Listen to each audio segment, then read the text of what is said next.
Vamos aqui. Atos no capítulo 10, versículo 1. Assim diz a palavra do Senhor. Havia em Cesareia um homem chamado Cornélio, centurião do regimento, conhecido como Italiano. Ele e toda a sua família eram religiosos e tementes a Deus. Dava muitas ofertas, muitas esmolas ao povo e orava continuamente a Deus. Senhor, nosso Deus e Pai Todo-Poderoso, nós entregamos e os nossos corações, a nossa vida diante do Senhor. Te agradecemos, ó Pai, por esse momento de louvor, de adoração através dos cânticos, e pedimos, ó Pai, que o Senhor volte a nossa atenção totalmente a Ti, Pai. Que o Senhor receba toda a glória e que o Senhor nos ajude a entender o texto sagrado. Nos ajude, ó Pai amado, a mergulhar de verdade, ó Pai, nas Escrituras, para que elas possam fazer parte de nós, de quem nós somos no nosso dia a dia. Nós não queremos somente ouvir, mas queremos praticar a Tua palavra. Que Teu Espírito, ó Pai, nos direcione e nos ajude, e que o Senhor possa abençoar esse Teu servo no direcionamento daquilo que o Senhor deseja, em nome de Jesus, amém. Meu amado, pode se assentar. Enquanto você se assenta, não perca o seu coração aqui de mim, amém? Não perca tempo, já que nós estamos oferecendo o nosso tempo, não é isso? Nós estamos oferecendo aquilo que recebemos. Ganhamos o presente e estamos oferecendo também um presente. Obrigado, Fábio. Então não perca a sua atenção. Meus amados, nós estamos dando continuidade na exposição de Atos. Eu não sei se alguns irmãos percebem isso, mas sempre que eu estou ministrando na quarta-feira, nós fazemos a exposição contínua do livro de Atos, e hoje estamos no capítulo 10, graças a Deus, amém? E nós chegamos a esse capítulo, onde nós conhecemos um pouquinho da história, alguns muito, outros poucos, mas hoje eu quero conversar com vocês sobre esse capítulo que é, para mim, simplesmente revolucionário. Revolucionário que eu falo no sentido de mudar algumas coisas no coração das pessoas ali naquela época, né? Atos no capítulo 10. Sabe por quê, meus amados? Porque até aqui, até esse momento, o evangelho ele estava meio que, acho que a gente pode dizer, acho que eu posso parafrasear aqui, meio que num clube meio fechado ainda. Não por vontade e determinação do Senhor, porque desde o início de todas as coisas, a vontade e o desejo do Pai era que todos os homens fossem alcançados, né? É o resgate, a redenção, a universal. O desejo é que todos sejam salvos. Essa é a vontade do Pai. O Filho morreu por todos de fato, né? Mas até esse momento parece que o Evangelho estava ainda até do capítulo 1 ao 9 nesse cubo fechado. E nós vamos entender esse contexto aqui, lógico, primeiramente, porque desde o Antigo Testamento, Israel, logicamente, era o povo escolhido, né? Era o povo santo, o povo separado. Deus formou esse povo para si, aí os abençoou. E eles tinham, como nós sabemos, a lei, deles vieram os profetas, deles vieram as promessas. Os gentios, ou seja, todos aqueles que não eram judeus, todos aqueles que não faziam parte desse povo, eram vistos por eles como um povo estrangeiro, como pessoas que eram afastadas da aliança de Deus com esse povo. Essa era a visão do povo, né? Atos, do capítulo 1 até o capítulo 9, que nós viemos estudando até aqui, nos mostra, logicamente, o Evangelho se espalhando, através da ação do Espírito nos apóstolos e dos seus discípulos, através da igreja. Mas ainda, acho que a gente pode dizer que predominantemente entre judeus e alguns samaritanos, até aqui. Aí é como se Deus chegasse aqui e falasse: olha, chega, né? Vou derrubar esse muro agora, de uma vez por todas, até porque a minha promessa a Abraão, desde o início, é que seria um povo como a areia do mar, como as estrelas do céu, né? A promessa é que seria todas as nações da terra. Então, só para a gente entender aqui, conforme nós lemos o texto, Cesareia era uma cidade bastante estratégica, era a capital romana na Judéia, né? Judeia era a região onde ficava Jerusalém, Galileia, a região onde ficava ali Cafarnaum, Tiberíades, né? O mar da Galileia, Galileia dos gentios. Então na região da Judeia, onde ficava a capital Jerusalém, também ficava aqui a capital romana, onde nós tínhamos militares, políticos. Era o centro político de Roma em Israel, então cheio de pessoas importantes. E ali morava um cara chamado Cornélio, um centurião romano, um oficial do exército romano, alguém muito importante, que comandava cerca de 100 soldados, e ele representava ali aquele império dominante sobre Israel. Então, humanamente falando, Cornélio, ele era exatamente o tipo de pessoa que um judeu religioso evitaria, né? Eles não queriam saber desse tipo de pessoa, não quero nem ver, passa longe, né? Isso é gente impura, incircuncisa, é uma pessoa que está fora da aliança. Mas vamos olhar bem como Deus descreve. Esse é o olhar do povo, mas como Deus descreve essa pessoa, esse homem chamado aqui Cornélio. Lá no versículo 2 diz assim: ele e toda a sua família eram piedosos e tementes a Deus. Ele dava muitas esmolas ao povo e orava continuamente a Deus. Meus amados, sabe o que isso nos ensina? O que me ensinou muito quando eu estava estudando a palavra? Que Deus enxerga aquilo que a gente não enxerga. A nossa visão é diferente, né? Nós temos um julgamento muito rápido. Isso a palavra diz também sobre o nosso coração. Nós somos rápidos demais para julgar e rápidos demais para falar aquilo que é superficial. Mas o Senhor, Ele enxerga de uma maneira diferente. Enquanto os religiosos viam o exterior, via, vamos dizer assim, o fardamento dele como um oficial romano, né? Tinha um olhar perito ali para o cargo, para a sua nacionalidade. Deus olhava para dentro, Deus olhava para o coração desse homem. E segundo o Senhor, segundo nós vemos aqui, Cornélio era um buscador, alguém que buscava a verdade, buscava algo mais, buscava uma profundidade. Ele buscava a Deus com aquilo que ele tinha, mesmo não sabendo todas as coisas, porque ele não tinha a revelação completa, ele não conhecia o Messias, de fato, intimamente, mas ele respondia ao Senhor à luz daquilo que ele tinha, através daquilo que ele conhecia. Ele era fiel naquilo que ele tinha. Do outro lado, mais à frente nós não lemos, porque na verdade, não vou ler o versículo 1 ao 48, mas isso tudo ainda pega um pedacinho do capítulo 11, depois os irmãos anotem para dar uma lida lá.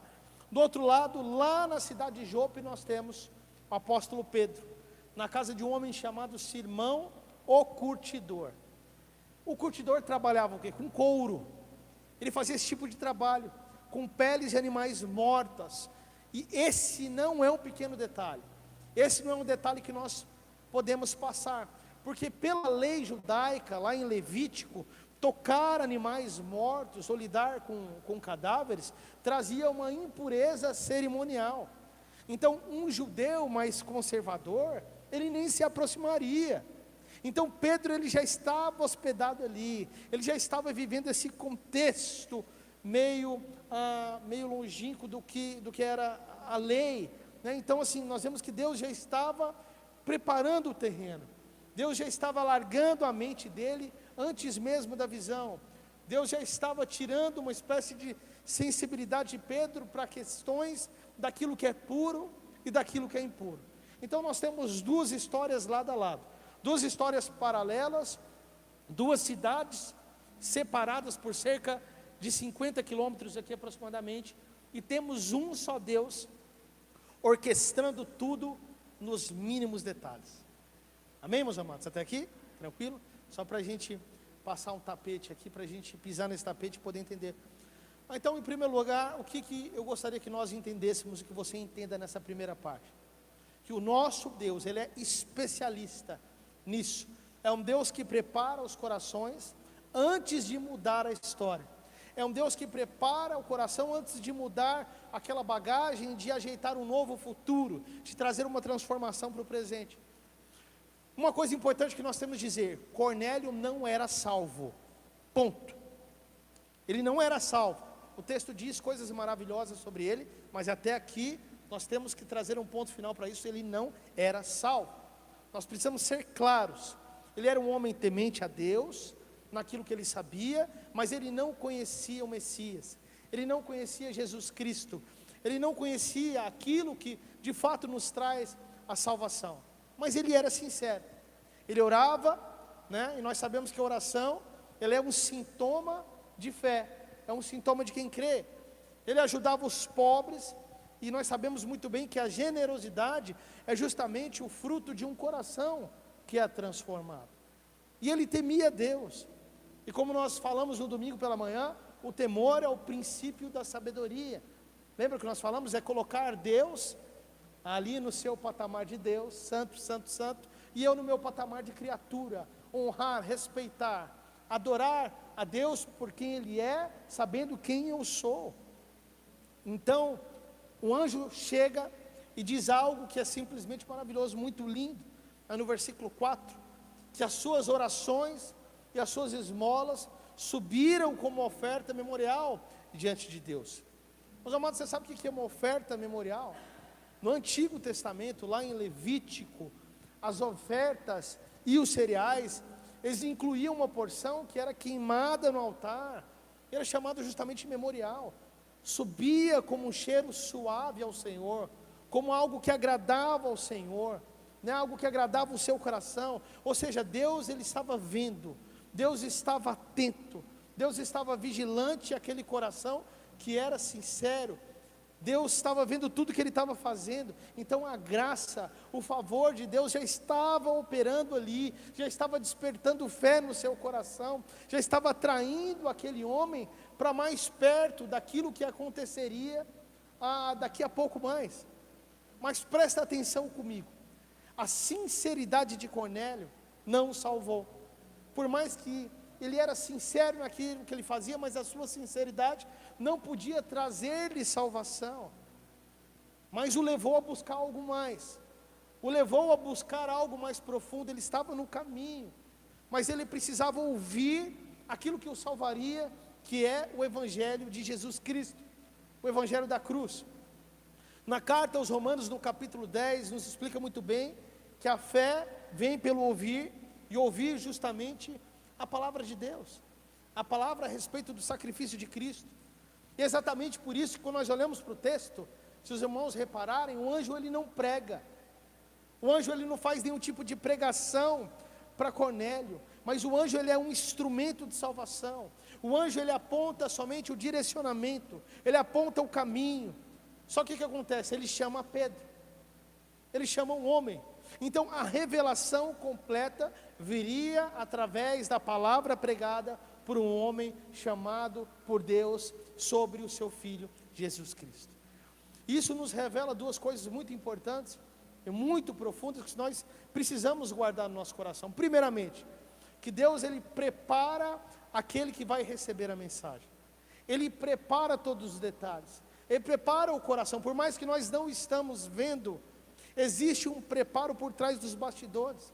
Ele já estava trabalhando no coração de Cornélio, ele já estava despertando uma fome espiritual para aquele momento que seria o clímax. Em segundo lugar, Deus prepara aquele que vai anunciar a mensagem. Exatamente por isso que Pedro paralelamente estava em outra cidade, na cidade de Jope, sendo confrontado acerca das suas estruturas, as estruturas nas quais ele cresceu e foi ensinado. Então nós vemos Deus preparando aqueles que estão recebendo a mensagem, e Deus preparando o coração também daquele que vai anunciar a mensagem. E o texto diz que enquanto Cornélio, ele orava em Cesareia, Pedro estava sendo preparado lá em Jope paralelamente. Deus trabalhando dos dois lados, Deus trabalhando nos dois corações ao mesmo tempo. Sabe, meus amados, às vezes nós vemos somente o superficial. Nós vemos o encontro, nós vemos a decisão aqui na frente, nós vemos o batismo nas águas, mas nós não vemos aquilo que está acontecendo há muito tempo por trás. Deus trabalhando meses, Deus trabalhando talvez anos nos bastidores, naquilo que nós não enxergamos, naquilo que nós não vemos. Então o que parece um acaso, talvez se você olhar de uma maneira superficial e não com discernimento, na verdade é o divino preparando o encontro que Ele já marcou. Nós pregamos aqui outro dia sobre algo parecido, por exemplo, com Filipe, que foi levado ao deserto para pregar ao eunuco, e nós falamos sobre essa preparação de Deus para aquele encontro, o texto certo, a pessoa certa, na hora certa, conversando face a face. Então, meu amado, talvez você ore por alguém por muito tempo, talvez você já derramou tantas lágrimas por essa pessoa, orando de madrugada, orando nos momentos que você pode, suplicando ao Senhor, jejuando por essa vida. Talvez seja o seu filho, talvez seja um amigo, um parente, um marido, a esposa. E o que eu quero te falar nessa noite, e que o Espírito Santo quer te falar, confia, simplesmente confia e descansa. Não deixa de orar, porque o Senhor sempre ouve as nossas orações.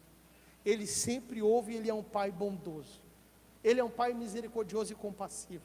Agora, meu amado, se o Senhor talvez não cumpriu, ou não fez, ou não atendeu o pedido da sua oração, amém, Senhor, tudo bem, damos prosseguimento porque o Senhor é bom. Mas se o Senhor atendeu a sua oração, amém.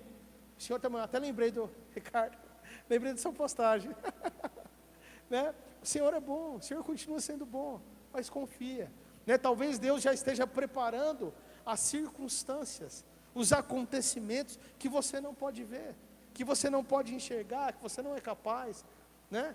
Quantos anos algumas pessoas oraram por alguns de nós?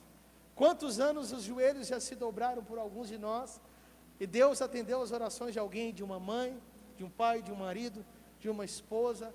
Talvez nós não estamos vendo, mas o que eu quero te confirmar é que Deus nunca improvisa um milagre, nunca é por acaso. Ele constrói cada detalhe com o cuidado de um ourive, como alguém que estivesse mexendo com uma joia preciosa, com ouro muito precioso. Então confia, descansa e lança o seu clamor sobre o Senhor, amém?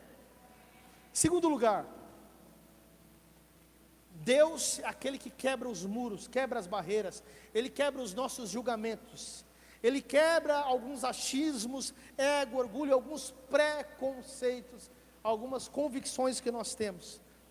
Tem um livro tem um outro também mais sério, mas vou citar esse aqui, do Rodrigo Bibo. Ele fala assim, é o Deus que destrói sonhos, né? Ele fala justamente sobre isso. Às vezes nós sonhamos, planejamos, ou às vezes nós desejamos, ou temos um pensamento a respeito de coisas, né? Igual no filme de Paulo, que eu estou citando muito esses dias. Lucas pede uma sabedoria para Paulo, e ele fala, Paulo, que sabedoria? Se eu vou para a direita, Deus me manda para a esquerda, né? Se eu vou para a esquerda, Deus me manda para a direita. Então, nós temos a mania de, infelizmente, andar na contracultura do reino. Nós temos que ser mais vigilantes em relação a isso, porque o reino de Deus sempre anda na contramão. Então, assim, Deus, Ele quebra esses preconceitos justamente para cumprir os seus propósitos eternos. Então, o que nós vemos no texto é que Pedro, ele está naquela casa e ele sobe ao terraço, e era por volta de meio-dia, e justamente meio-dia, que é o horário que ele está com fome, o texto fala que ele começa a sentir fome, e Deus usa dessa necessidade física, dessa fome, desse desconforto, para ensinar uma lição espiritual muito profunda para Pedro. Ele cai meio que em êxtase, e ele vê o céu aberto e um lençol descendo, as quatro pontas presas, esticadas. Para mim isso aqui simboliza algo pessoal, como se fossem os quatro pilares da terra, né?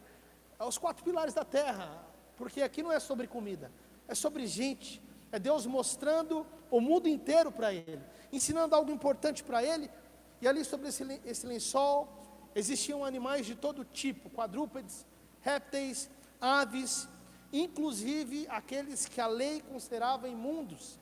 E aí lá no versículo 13, Pedro ouve uma voz que diz, levante-se Pedro, mate e coma. E a resposta de Pedro, ela é imediata, e nos revela algo muito importante. Pedro fala, de modo nenhum, Senhor, jamais comi algo impuro ou imundo. Então olha o conflito teológico e existencial na mente de Pedro. De modo nenhum, Senhor. Como pode um homem colocar na mesma frase não e Senhor, né? No mesmo quebra a cuca da gente, porque se é Senhor da nossa vida, como eu posso dizer não ao Senhor? Mas Pedro, ele está dividido. Eu tento me colocar no lugar dele aqui, quando eu estava preparando o sermão. É uma situação extremamente difícil, e sinceramente eu não sei o que eu faria se eu estivesse no lugar de Pedro, porque às vezes nós estamos tão acorrentados a tradições e achamos que nós temos a certeza que aquilo é certo. Então Pedro, ele estava aqui dividido entre aquilo que era tradição religiosa, aquilo que ele absorveu durante toda uma vida, e entre a voz de Deus falando ali diante dele agora. Então a consciência de Pedro, ela estava condicionada por séculos àquele ensino de Levítico, aquele ensino da lei, e ele está sendo confrontado no lugar mais sensível, que é a identidade religiosa, o religioso que ele era. E não estou aqui falando mal de religião, mas da religião errada, da falsa religião. Nós temos mania de falar de religiosos, mas existe a religião certa, segundo Tiago. Mas aí Deus, ele vem e responde com uma frase que ecoa por séculos, por gerações, e chega até nós hoje, né? E uma economia aqui da graça, do favor de Deus. E Deus fala assim: não chame de impuro aquilo que Deus purificou. Pedro, não chame de impuro aquilo que eu purifiquei. Vira para o seu irmão e repete essa frase, porque ele repetiu por 3 vezes. Fala para o seu irmão: não chame de impuro aquilo que Deus purificou. De novo, não chame de impuro aquilo que Deus purificou. De novo, não chame de impuro aquilo que Deus purificou. Olha para mim, não chame de impuro aquele que Deus purificou. Deus não estava falando de comida, Deus estava falando de pessoas. Isso acontece por 3 vezes. Deus está gravando essa verdade no coração do Pedro. Aqui ele não entende, mas lá na frente ele vai entender. 3 vezes tentando desconstruir uma tradição de mais de 1000 anos. Gente, aquela visão simplesmente não era sobre comida, era sobre gente, era sobre pessoas. Deus está dizendo: Pedro, aquilo que eu estou purificando, você não tem o direito de chamar de impuro. Aquele a quem eu purifico é puro. Se eu estou salvando, quem é você para condenar? É um diálogo direto com a mente, com o coração, com a tradição de Pedro. E aí, meus amados, mais tarde, na casa de Cornélio, Pedro, ele finalmente entende, e ele faz a conexão, depois de que tudo tinha acontecido, ele fala: agora eu percebo verdadeiramente, lá no capítulo 10, no versículo 34, que Deus não trata as pessoas com parcialidade. Isso aqui, por isso que eu falei lá no começo que era revolucionário, é um divisor de águas. A palavra grega utilizada aqui, prosopolampos, fiquei treinando um tempão para falar essa palavra, ela significa literalmente acepção de pessoas. Pedro está falando: Deus não faz acepção de pessoas, é receber o rosto, ou seja, julgar pela aparência, julgar pela origem, pela etnia. Pedro está declarando que Deus não funciona dessa forma como o homem funciona. Deus não faz acepção de pessoas, Deus não olha para a cor de pele, Deus não olha para a classe social, Deus não olha para o currículo, Deus não olha para o passado que nós temos, que é horrível, sujo, terrível, porque a cruz de Cristo derrubou todos esses muros físicos e espirituais. O sangue do Senhor Jesus Cristo apagou todas essas diferenças. Lá em Gálatas, no capítulo 3, Paulo vai dizer justamente sobre isso, que para Cristo não há judeu, nem grego, nem escravo, nem livre, nem homem, nem mulher. Sabe, meus amados, para o judeu do primeiro século, entrar na casa de um gentio era uma contaminação cerimonial. Comer com eles então era impensável. Então Pedro aqui, ele está atravessando não somente uma porta, não um muro, mas um séculos de tradição, né, de separação, de muros construídos com esmero religioso. E eu estou falando isso para você e para mim. Talvez você fale: não tem nada a ver, o que isso tem a ver comigo, pastor? Mas é o que nós fazemos. Nós fazemos isso constantemente sem vigiar. Nós pensamos que aqui é um lugar de gente crentona, de gente perfeita, de gente santa, mas claramente a Bíblia nos fala que esse é um lugar para doentes, é um lugar para receber pessoas que precisam de salvação, e não pessoas que já estão salvas. É um lugar para receber as pessoas que estão em necessidade, que precisam de cura, que precisam de libertação, mas muitas das vezes nós barramos essas pessoas. Não, pastor, eu não faço isso. Nós fazemos isso constantemente. E às vezes Deus vem e precisa confrontar a nossa mente, antes mesmo de usar as nossas mãos. Porque se Pedro não obedecesse, se Pedro ficasse preso à tradição, então Cornélio não ouviria o evangelho da graça, não ouviria o evangelho da salvação. A salvação de uma casa inteira dependia de Pedro vencer esse pré-conceito, esse pré-julgamento, essa convicção da tradição que ele tinha. E nós temos que entender que Deus não amplia a obra sem antes ampliar a nossa visão. Então nós temos que abrir o nosso coração e abrir os nossos olhos e ampliar a nossa visão para os perdidos, para aqueles que necessitam. Eles precisam vir até nós, eles precisam entrar aqui, ou nós precisamos ir até eles e buscá-los, mas eles precisam conhecer a verdade, e nós precisamos ter essa verdade, e precisamos entregar essa verdade. Que barreira será que Deus precisa quebrar em você, em nós, hoje? Qual o muro que está entre nós e aqueles que necessitam de ouvir a salvação? Será preconceito racial? O que é isso? Isso não existe mais. Existe. Como existe? Será um preconceito social a respeito de quem tem mais, de quem tem menos? Um medo de se misturar com certo tipo de pessoa? Uma tradição religiosa que atrapalha o reino de Deus? Qual será? O que tem nos atrapalhado e feito com que nós barremos essas pessoas que necessitam de ouvir a verdade? Responda para você no seu coração. E se você não tem resposta, busque o Senhor. Busquemos ao Senhor para ter essas respostas. Nós precisamos que as pessoas venham, que elas entrem aqui. Eu lembro de uma certa pregação, não vou lembrar o nome dele, rapaz. Cleirinho lembra, estava lá comigo, lá naquele evento dos jovens. Um missionário pregou e ele falou assim, isso marcou, até hoje marcou meu coração. Ele falou assim, provavelmente, no começo da pregação ele já lançou isso. Ele falou, às vezes eu penso que se Jesus estivesse passando ali na rua, acho que ele olharia ali para frente e falaria assim, Mateus, isso. Quem foi que falou? Quem falou? Rafael, é Mateus, isso mesmo. Ele falou assim, se Jesus talvez passaria ali e falasse, infelizmente eu não posso entrar ali.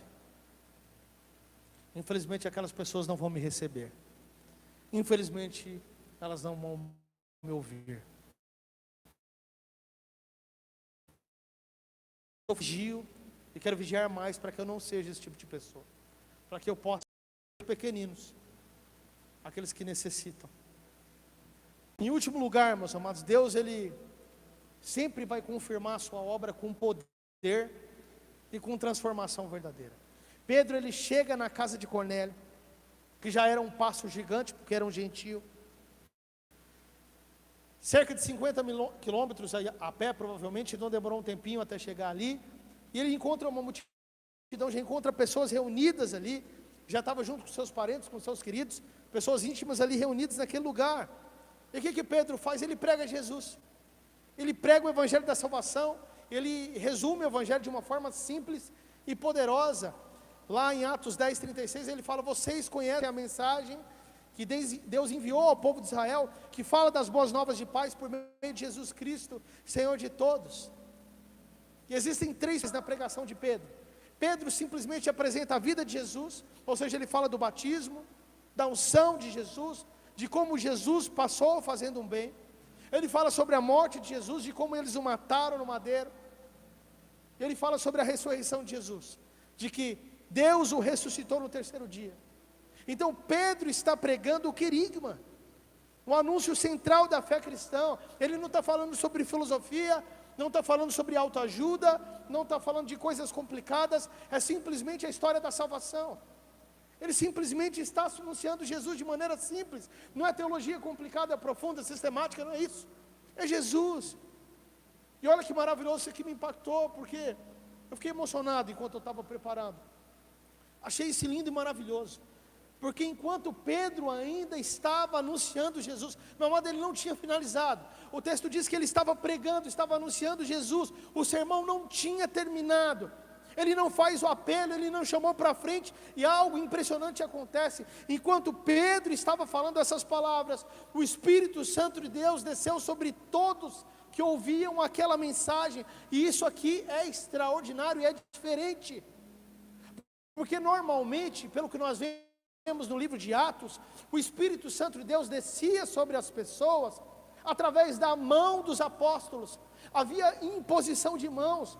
Lá em Atos, no capítulo 8, com os samaritanos, Pedro e João, eles precisavam impor as mãos, mas aqui, o Espírito Santo de Deus interrompe o pregador. Sabe por quê, meus amados? Por razões teológicas muito profundas, e nós precisamos gravar isso. Deus aqui está trazendo um selo, um carimbo, Ele está autenticando na frente dos judeus que estavam com Pedro, porque haviam judeus tradicionais com Pedro, e ele estava mostrando que os gentios, nós também eram participantes da promessa, tanto quanto eles. Deus estava mostrando: olha, a minha unção derramada, a minha salvação, o meu Espírito desce, eu não dependo de homens, eu não dependo que vocês imponham as mãos, mas eu dependo da ação do meu próprio poder sobrenatural, do meu próprio Espírito. Deus está assinando, dizendo: esses são meus, eles são aceitos de mim através do meu amado, do sacrifício do meu Filho, Jesus Cristo. Amém, igreja? Os judeus então, que foram com Pedro, eles ficaram admirados. A palavra original, a palavra grega aqui sugere que eles ficaram fora de si, ficaram espantados. Lá no versículo 16 diz assim: pois ouviram-nos falando em línguas e exaltando a Deus. Aí Pedro vem e declara, como autoridade apostólica, no versículo 47, pode alguém negar a água, ou seja, impedir que eles se batizassem, impedindo a esses que sejam batizados? Eles receberam o Espírito Santo como nós, eles são livres e são aceitos como nós. A promessa de Abraão também vale para esses homens, eles estavam incluídos na salvação, e isso foi selado. Meu irmão, teologicamente para mim, esse aqui é o Pentecoste dos gentios. O Evangelho agora avança mais, sem barreiras éticas, sociais, culturais. A mesma experiência que os judeus tiveram lá em Atos no capítulo 2, os gentios tiveram aqui. Não existem dois evangelhos, não existem duas igrejas, não existem dois povos ou dois níveis de cristão. Um só Deus, uma só promessa e um só povo. E quando a palavra ela é pregada, meu amado, com simplicidade, quando a palavra é sobre a pessoa de Jesus, quando a palavra é pregada com fé, Deus vem então e confirma com a presença do teu doce, santo e poderoso Espírito Santo. O Espírito Santo de Deus não está preso ao nosso método. O Espírito Santo de Deus não está preso aos nossos ritos, à nossa liturgia. O Espírito Santo de Deus não está preso a líderes religiosos. Ele é livre e age como quer, da maneira como Ele quer, através de quem Ele quer. Ele age soberanamente para validar aquela mensagem verdadeira que está sendo anunciada. Nós pregamos, mas é o Deus da verdade quem dá o testemunho verdadeiro. Aleluia. Sabe, meus amados, então, esse capítulo 10 aqui para mim, para nós, ele não é somente história, não é a história da salvação de um homem chamado Cornélio, mas é uma história de uma revolução espiritual. É algo diferente que acontece aqui, que mudou a face da igreja para sempre, tanto naquela localidade, como em todo o restante do mundo. E nós aprendemos 3 coisas muito importantes aqui. Primeiramente, que Deus prepara. Eu sei disso porque eu tenho experiência própria. Ele prepara nos bastidores antes de agir no palco. Ele prepara o nosso coração, Ele coloca situações, detalhes, pessoas, assim como Ele fez com o apóstolo Paulo, quando ainda era um jovem Saulo. Não é isso que Ele falou para Saulo? Né? Eu esqueci a palavra, por que você luta? Qual a palavra, me lembra? Que Ele falou para Saulo? Porque luta contra os aguilhões, né? Por que você luta contra aquilo que eu estou te mostrando? Por que você está lutando contra o meu espírito? Então o Senhor vai preparando detalhadamente o coração daqueles que Ele deseja alcançar. Deus, Ele prepara tudo, Ele prepara o coração, Ele junta a história das pessoas, Ele trabalha em silêncio. Então tome muito cuidado na hora de trazer um julgamento, na hora de trazer uma condenação, na hora de falar coisas que a nossa carne, os nossos olhos, primeiramente é rápido para julgar, mas por trás existe, no mundo espiritual, um trabalho do Senhor. Em segundo lugar, nós vemos que Deus confronta as nossas limitações, derruba os muros para cumprir os planos dele. E o Senhor, Ele não tem medo de mexer com a gente. Ele não tem medo de quebrar as nossas tradições, os nossos preconceitos, a nossa zona de conforto. Em terceiro lugar, Deus, Ele confirma com poder, com ação do Espírito, com milagre se for preciso, da maneira que Ele quiser. Ele derrama do seu Espírito, autenticando a sua obra e derramando a salvação para quem Ele quiser. Meu amado, olha para mim. Talvez hoje tenha alguém na sua vida, alguém ao seu redor, alguém que participa da sua vida, que está sendo preparado por Deus para receber a palavra. E talvez você ainda não tenha enxergado. E o que o Espírito Santo de Deus está trazendo para nós hoje, nessa noite, é para nós abrirmos os olhos para isso. Talvez exista uma barreira dentro de nós. Talvez nós estamos julgando as pessoas como pecaminosas demais, como sujas demais. Talvez nós estamos mandando as pessoas para o inferno e esse não tem jeito. Sempre conversando com o pastor, eu estou lembrando, sempre o pastor me lembra disso. Às vezes eu lanço uma condenação, uma coisa, o pastor fala, não é assim, né? É igual o coice da ovelha. Então, vamos cruzar as nossas barreiras, vamos quebrar os nossos muros, vamos levar o Evangelho para aquilo que ele nasceu para ser, vamos fazer valer de verdade a promessa feita a Abraão, de que todas as nações da terra seriam alcançadas através da palavra da verdade. Jesus já morreu na cruz, Ele já fez o sacrifício, nós não precisamos fazer isso também. Nós precisamos simplesmente abrir os nossos lábios, quebrar os muros, assim como Pedro fez, ouvir a voz do Espírito e anunciar a simples verdade do Evangelho. Qual é a simples verdade do Evangelho, meu amado? Jesus, Ele viveu, Jesus, Ele morreu, Jesus ressuscitou para salvar todos nós. Todos nós, eu quero falar de maneira mais clara. Jesus morreu para salvar o drogado, Jesus morreu para salvar o bêbado, Jesus morreu para salvar aqueles que têm problema com a sua sexualidade, sejam homens ou mulheres. Jesus morreu para trazer salvação a todos aqueles que precisam de salvação, e nós não podemos impedir.